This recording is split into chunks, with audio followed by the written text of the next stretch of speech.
ఇదే RTV app వార్తల్ని క్షణాల్లో చదివే అవకాశం ఉంటుంది. ఒక న్యూస్ పేపర్, ఒక టెలివిజన్ ఛానల్ మీ చేతుల్లో ఎప్పుడూ ఉంటాయి. ఈ వైఎస్ఆర్ పార్టీ అభ్యర్థి ఎవరైతే ఉన్నారో చిత్తూరు నియోజకవర్గం నుండి, అతను ఏ ఆరోపణలు చేసే ముందు ఒక ఏళ్ళెత్తి ఎదుటోని చూపిస్తే ఇంకా 3 ఏళ్ళు తనని చూపిస్తుంది అనేది మర్చిపోతున్నారు. అతను చేసినవన్నీ ఎదుటోడు చేసి ఉంటాడు, ఎదుటోడు చేస్తారనే భావనలోనే విమర్శించుకుంటూ తిరుగుతున్నాడు ప్రజల మధ్య, ఈ చిత్తూరు నియోజకవర్గ ప్రజల మధ్యలో.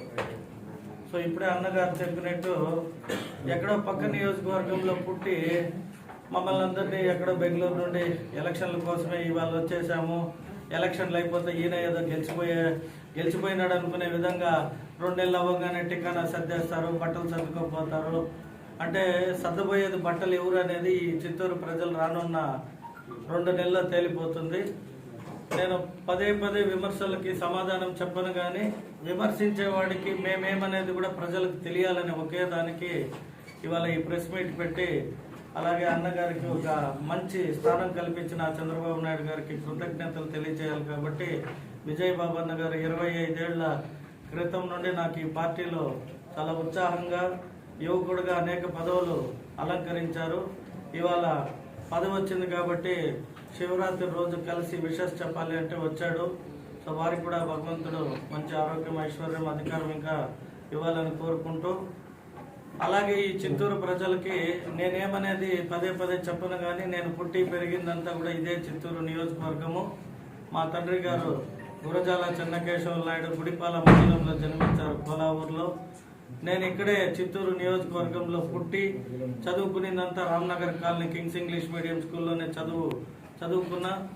అనేక కారణాల వల్ల పక్క రాష్ట్రమైన కర్ణాటకలో వెళ్ళి వ్యాపారం చేశాము.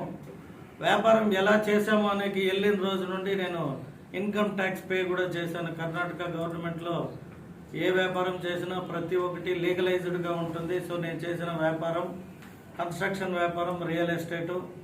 అలాగే 2011లో ఎడ్యుకేషన్ ఇన్స్టిట్యూషన్స్ కూడా స్థాపించా. సో విద్యావంతుడు అంటే విద్య నలుగురికి అందించాలనే ఒక మంచి సంకల్పంతో ఇన్స్టిట్యూషన్స్ పెట్టాను. సో ఎడ్యుకేషన్ కూడా ప్రజలకు అందించాను. నేను ఏం చేశాను అనే వ్యాపారాలన్నిటికీ ప్రూఫ్ ఉంది. వాటన్నిటికీ ప్రతి ఏటా గవర్నమెంట్కి ఇన్కమ్ ట్యాక్స్ కట్టి నేను ఏం సంపాదించాను, ఎలా సంపాదించాను అని చెప్పుకునే ఒక ప్రభుత్వం రికార్డ్ ఎవిడెన్స్. సో అలాగే ఇంకొందరు వ్యక్తులు ఎదుటోని విమర్శించేటప్పుడు వాళ్ళు ఎలా సంపాదించారు ఏమి అనేది కూడా వాళ్ళు బహిరంగంగా ఈ చిత్తూరు ప్రజలకు చెప్పుకుంటే బాగుంటుంది. సో నేను ఒక రియల్ ఎస్టేట్ వ్యాపారి, కన్స్ట్రక్షన్ అంటే మేము కట్టడాలు నిర్మించేవాళ్ళు. మా అధినేత హైటెక్ సిటీ కట్టాడని చెప్పడానికి చరిత్ర ఉంది. అలాగే మేము కొన్ని కట్టుకున్నాము.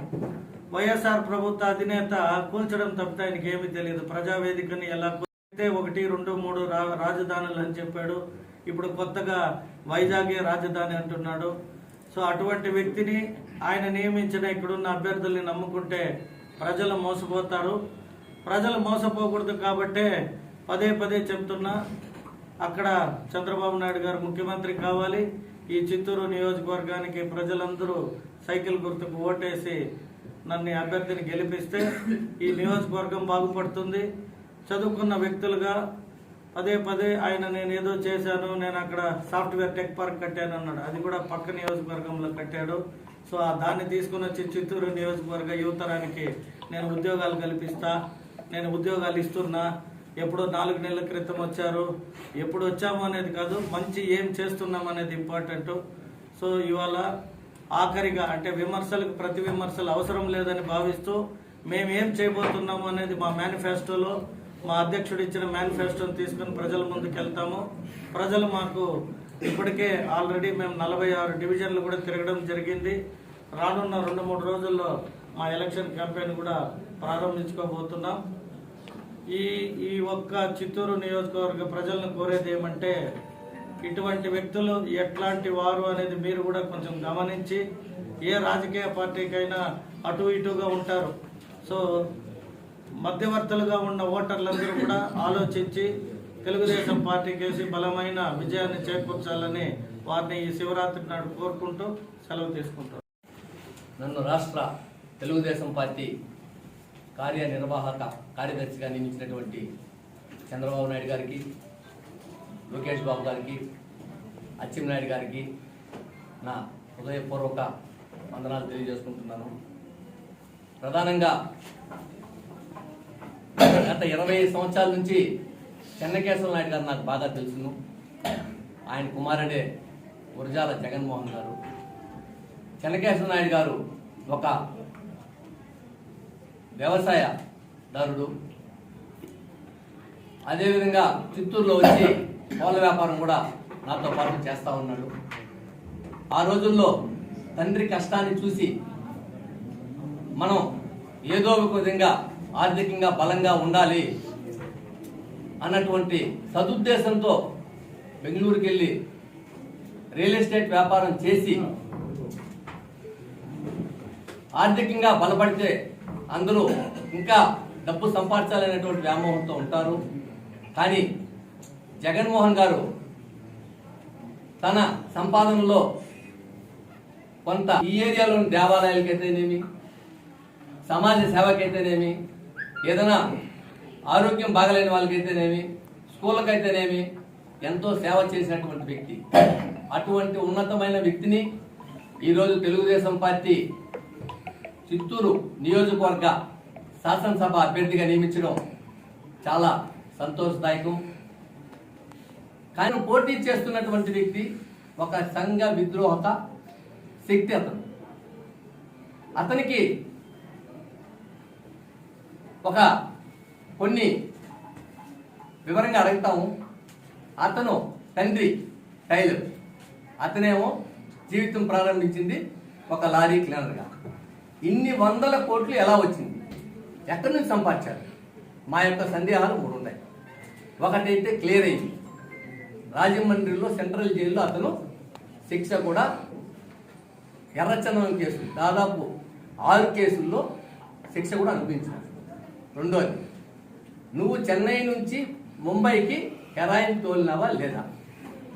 మూడోది, ఈ యొక్క వైఎస్ఆర్ ప్రభుత్వం వచ్చినప్పటి నుంచి పేదల బియ్యం, పేదల కడుపు నింపే బియ్యం, ఆ బియ్యాన్ని దోచుకొని బీరు కంపెనీలకి అమ్మి నువ్వు డబ్బు సంపాదించినావా లేదా? ఈ మూడింటికి నువ్వు సమాధానం చెప్పాలి. చిత్తూరు పట్టణంలో ఉన్నటువంటి ఓటర్లు అయితేనేమి, ప్రజలైతేనేమి, ఆయనతో తిరిగేటువంటి నాయకుల్ని చాలా గట్టిగా ప్రార్థిస్తా ఉన్నాను. ఎందుకంటే అతని దగ్గర ఏ ఒక్క రూపాయి తీసుకొని తిన్నా చాలా అడవుల్లో ఉన్నటువంటి ఎర్రచందనం చెట్టు గోస్తలు కానీ ఎన్నో వేల మంది ప్రాణాలు అంటే హెరాయిన్తో కానీ. విధంగా ఈరోజు తెలుగుదేశం పార్టీ రాష్ట్ర పార్టీ ఆదేశాల మేరకు మన విజయబాబు గారికి కార్యదర్శిగా నియమితులైనందుకు వాళ్ళకి శుభాకాంక్షలు తెలుపుకుంటున్నాను. ఈరోజు విమర్శలు ఏదేదో వస్తుంది, అదంతా తప్పు. చిత్తూరు నియోజక ప్రజలందరూ కూడా ఆలోచించాల్సిన విషయం ఒకటి.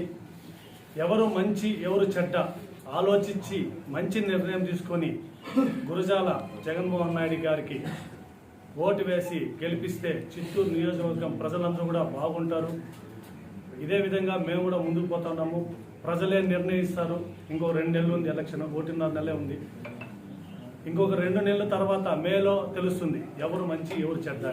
అంతవరకు అనవసరమైన విమర్శలు కూడా అవసరం లేదని కూడా కోరుకుంటూ ప్రజలంతా కూడా ఆలోచించి నిర్ణయం తీసుకోవాలని కూడా కోరుకుంటున్నాను. కార్యనిర్వాహక కార్యదర్శిగా మరి విజయబాబు గారిని, నగిరి నియోజకవర్గం విజయబాబు గారిని నియమించడం చాలా సంతోషంగా ఉంది. ఇదే విధంగా కూడా మరి సురేంద్ర కుమార్ గారు ఉన్నారు. మరి అదేవిధంగా మొన్న సిఆర్ రాజన్ గారు కూడా జిల్లా నుంచి ఉన్నారు.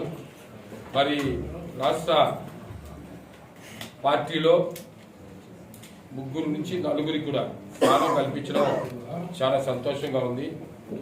తప్పకుండా వీళ్ళందరూ కూడా పార్టీకి కృషి చేస్తారని, మరి రాబోయే ఎన్నికల్లో ప్రధాన పాత్ర పోషిస్తారని మేమంతా కూడా ఆశిస్తూ ఉన్నాం. తెలియజేస్తూ చిత్తూరు నియోజకవర్గం తరఫున అదేవిధంగా ఇప్పుడు ఒక వారం 10 రోజులుగా వైఎస్ఆర్ పార్టీ వాళ్ళు చిత్తూరు అభ్యర్థి గురజాల జగన్మోహన్ని లోకల్ నాన్ లోకల్ అంటున్నారు. నేను ఒకటి అడుగుతా ఉన్నా, అయ్యా విజయానంద రెడ్డి నీ కార్యకర్తలకు చెప్పు. లోకల్ నాన్ లోకల్ అనేది నువ్వు లోకల్ కాదు, నువ్వు కట్టార్లపల్లి మరి గంగాధి నెల్లూరు నియోజకవర్గం నుంచి వచ్చావు. ఈరోజు నువ్వు ఈ మొన్నటి వరకు కూడా ఏమి డెవలప్మెంట్ కావాలన్నా మీ డిప్యూటీ సీఎంతో ఆ నియోజకవర్గంలో చేసావా కానీ చిత్తూరు నియోజకవర్గానికి నువ్వు చేసింది ఏంటో ఒకసారి చెప్పు. ఈరోజు మరి జగన్మోహన్ని నాన్ లోకల్ అంటున్నాడు. నేను ఒకటి అడుగుతా ఉన్నా, ఆయన సొంత ఊరు కోలావూరు గుడిపాల మండలం. ఆయన పుట్టింది రామ్నగర్ కాలనీలో, చదివింది ఇంగ్లీష్ కింగ్స్ స్కూల్లో చదివినాడు. మరి వ్యాపార నిమిత్తం బెంగళూరుకి పోయినా మరి ఇంకొకటి చేసుకొని వచ్చినా న్యాయబద్ధంగానే వ్యాపారం చేస్తున్నాడు. రియల్ ఎస్టేట్ చేశాడు బెంగళూరులో, లేదని చెప్పలా. ఈయన మాదిరి మరి ఈయన జీవితం ఎట్లా ప్రారంభించాడో ప్రజలకంతా తెలుసు. నువ్వు ఈరోజు ఎర్రచందనం స్మగ్లింగ్ కేసులో సుమారు 6 కేసుల్లో నువ్వు ఉన్నావు. మరి దాన్ని కూడా నువ్వు ఒకసారి ప్రజలకు చెప్తే బాగుంటుంది. మరి ఈయన చిత్తూరు అభ్యర్థిని మరి ఈయనేదో బెంగళూరులో ఉన్నాడు, బెంగళూరులో ఏదో సంపాదించేసినాడు. నీకెందుకు విని ఆయన నీతిని జరిగి సంపాదించాడు. నువ్వు సంపాదించి తెలుసు ప్రజలకు అందరికీ. రేపు నోటిఫికేషన్ వచ్చినాక, నామినేషన్ వేసినాక మీ చిట్టా విప్పుతాము. వైఎస్ఆర్ నాయకులు చిత్తూరు నియోజకవర్గంలో చేసిన కార్యక్రమాలంతా చిట్టా విప్పుతాము. అప్పుడు ప్రజలు గుర్తిస్తారు ఎవరు తప్పు, ఎవరు మంచి, ఎవరు చెడ్డవాళ్ళు అనేది ప్రజలు నిర్ణయిస్తారు. అదే పెద్ద సమస్య కాదు. ఇప్పటికైనా మానుకొని నువ్వు చేయాల్సింది, రేపు చిత్తూరు నియోజకవర్గానికి నాకు టికెట్ ఇస్తే, ఇంకా టికెట్ కూడా కన్ఫర్మ్ అయినట్టుగా లేదు, ఒకవేళ మారుతుందో లేదో మాకు తెలియదు. ఒకవేళ టికెట్ ఇచ్చినాక చిత్తూరు నియోజకవర్గం నువ్వు ఏం చేస్తావో అది చెప్పు. మరిన్ని వీడియోస్ కోసం ఛానల్ ని సబ్స్క్రైబ్ చేయండి, లేటెస్ట్ అప్డేట్స్ కోసం వాట్సాప్ ఛానల్ ని ఫాలో చేయండి, అండ్ లింక్ డిస్క్రిప్షన్ లో ఉంది.